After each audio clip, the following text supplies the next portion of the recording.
Abraham யார் என்பதை நாம் அறியணும். நீ ஏன் ஆபிரகாமுடைய சந்ததியாய் மாற வேண்டும் என்று சொன்னால், ஏன் ஆபிரகாமுடைய சந்ததிக்கு மாத்திரம் சத்துருக்களுடைய வாசலை சுதந்தரித்துக் கொள்ளத்தக்கதான அதிகாரத்தை கொடுத்தார் என்று சொன்னால், ஆபிரகாம் தேவனுக்கு பயப்படுகிற பயத்தோடு கூட வாழ்ந்தான். என்ன அப்படின்னா, 25 வருஷம் காத்திருந்து ஒரு புத்திர சுவிகாரத்தை பெற்றான், வாரிசுரிமையை பெற்றான்.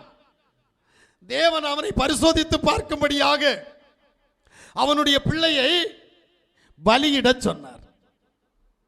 அல்லேலூயா. தகன பலியாக பலியிட வேண்டும் என்று சொன்னபோது அவன் தன் மனைவியிடத்திலோ யாரிடத்திலும் எந்த ஆலோசனையும் கேட்காமல் தன் பிள்ளையை கூட்டிக் கொண்டு மலைக்கு போய் அவனுடைய கைகாலை கட்டி பலிப்பீடத்தில் வைத்து அவனை பலி செலுத்தும்படியாய் கொலை செய்யும்படியாய் முற்பட்டான் ஆபிரகாம். அப்போது ஒரு சத்தம் உண்டாகி, பிள்ளையாண்டான் மேல் கை வைக்காதே, நீ தேவனுக்கு பயப்படுகிறவன் என்று சொல்லி நான் அறிந்திருக்கிறேன் என்று சொன்னார். அல்லேலூயா. எப்படி நம்மளை பார்த்து தேவன் சொல்லுவாரா? நீ தேவனுக்கு பயப்படுகிறவன் என்று சொல்லுவாரா? பிரைஸ் எத்தனை பேருக்கு தெரியும்னு எனக்கு தெரியல.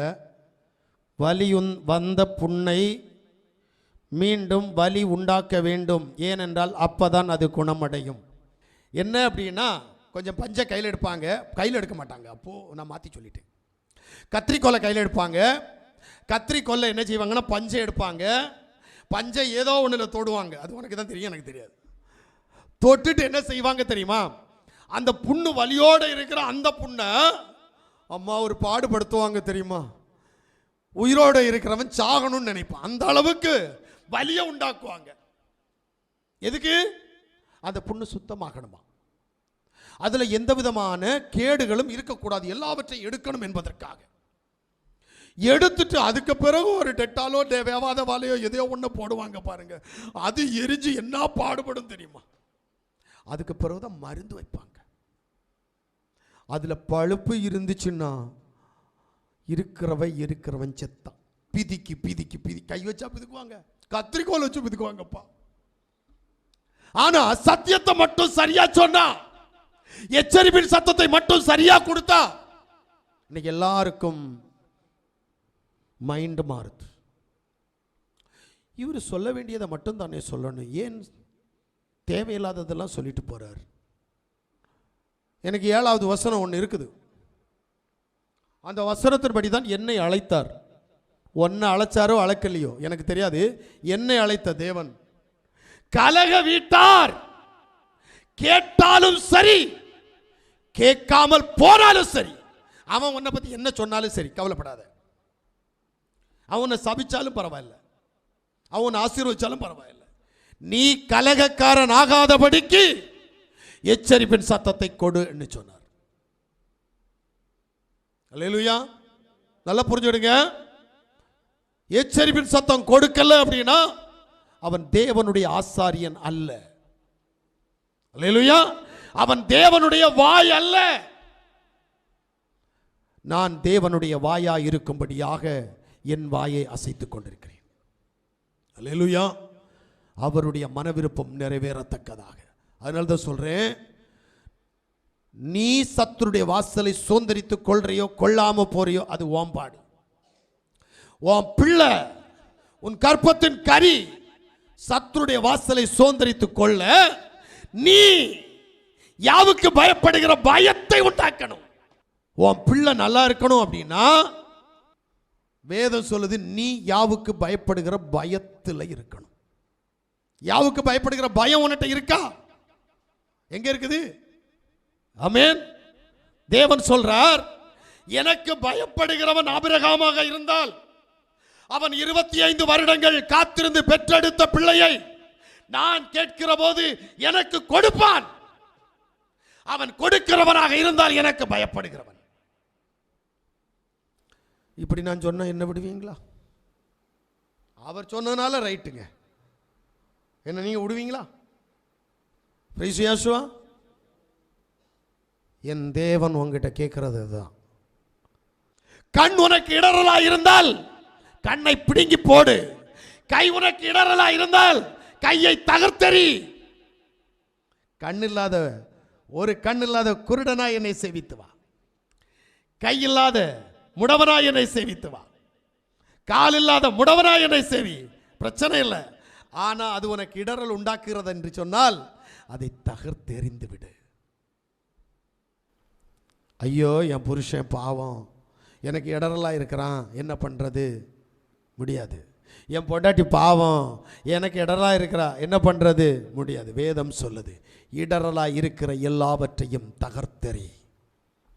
இது சத்தியம், இது வேதம். அப்ப நீங்களும் நானும் ஆபிரகாமை போல மாறணும். மாறினா நம்முடைய பிள்ளைகள் சத்துருடைய வாசல்களை சுதந்திரித்துக் கொள்ளும். சங்கீதத்தினுடைய புஸ்தகம் 25வது அதிகாரம் அதனுடைய 12வது வசனத்தை நாம் வாசிக்கிற போது, யாவுக்கு பயப்படுகிற மனுஷன் எவனோ, நல்லா கேளுங்க, யாவுக்கு பயப்படுகிற மனுஷன் எவனோ அவனுக்கு தாம் தெரிந்து கொள்ளும் வழியை போதிப்பார். அவனுக்கு தாம் தெரிந்து கொள்ளும் வழியை போதிப்பார். பயம் இருந்தா வழி தெரியும். யாருக்கு பயப்படணும்? யாவுக்கு பயப்படுகிற பயம் உன்னிட்ட இருந்தா அவருடைய வழியை உனக்கு போதிப்பார். என்ன வழி? நீ எப்படி சத்துருட்டு ஜெயிக்கணும் அப்படின்ற வழியை சொல்லுவார். இன்னைக்கு நமக்கெல்லாம் ஜெபம் பண்ணி களைப்பாயிடுச்சு. உபவாசம் இருந்து களைப்பாயிடுச்சு. துதிச்சு களைப்பாய் போச்சு. ஆமென். ஆனபடியினால் நம்முடைய சத்துருக்களை நாம் ஜெயிக்க முடியவில்லை. நம்முடைய வீட்டில் போராட்டம், நம்முடைய உடம்புல போராட்டம், நம்முடைய கற்பத்தின் கனிகள் இடத்துல போராட்டம். ஆனால் இந்த போராட்டங்களை ஜெயிக்க முடியவில்லை. காரணம் என்ன? ஈஸி கான்செப்டுங்க. பிசாசை ஜெயிக்கிறது ரொம்ப ஈஸி. அப்படி பார்க்குறீங்க? ஆமாம்மா, பிசாசை ஜெயிக்கிறது ரொம்ப ஈஸி. யாருக்கு? நீ யாவுக்கு பயப்படுகிறவனாக இருந்தால் யாவுடைய கரம் உன்னோடு கூட இருக்கும். அல்லேலூயா. இதான் உண்மை. நீ யாவுக்கு பயப்படுகிறவனாக மாறு, சத்ரு உன்னை விட்டு ஓடிடும். யாவுக்கு பயப்படுகிற பயத்திற்குள்ளாக நீங்கள் கடந்து வருகிற போது உங்கள் சத்துருக்களை நீங்கள் ஜெயிக்க முடியும். நீங்க ஜெயிக்க முடியும். சத்ரு எது அது தெரியணும் முதல்ல. அல்லேலூயா. அதுக்கு முன்னாடி சங்கீதம் 25:14 வாசிங்க. யாவுடைய ரகசியம் அவருக்கு பயந்தவர்களிடத்தில் இருக்கிறது. ஆமென். அவர்களுக்கு தம்முடைய உடன்படிக்கையை தெரியப்படுத்துவார். ஆமென். பாத்தீங்களா? ரகசியத்தை பயப்படுகிறவன் கொடுத்துட்டு உடன்படிக்கை அவன்கிட்ட வச்சிருக்கிறார். என்ன உடன்படிக்கை? தேவனுக்கும் உனக்கு என்ன உடன்படிக்கை? 115:13 வாசிங்க. யாவுக்கு பயப்படுகிற பெரியோரையும் சிறியோரையும் ஆசீர்வதிப்பார். ஆசீர்வாதம் வேணுமா? பயப்படு. யாவுக்கு பயப்படு. ஆமென். புருஷனுக்கு பயப்படுறது, பொண்டாட்டிக்கு பயப்படுறது, பிள்ளைக்கு பயப்படுறது இல்ல. தேவனுக்கு பயப்படுகிற பயம் உன்னிடத்தில் கடந்து வந்தால் தேவன் உன்னை ஆசீர்வதிப்பார். அல்லேலூயா.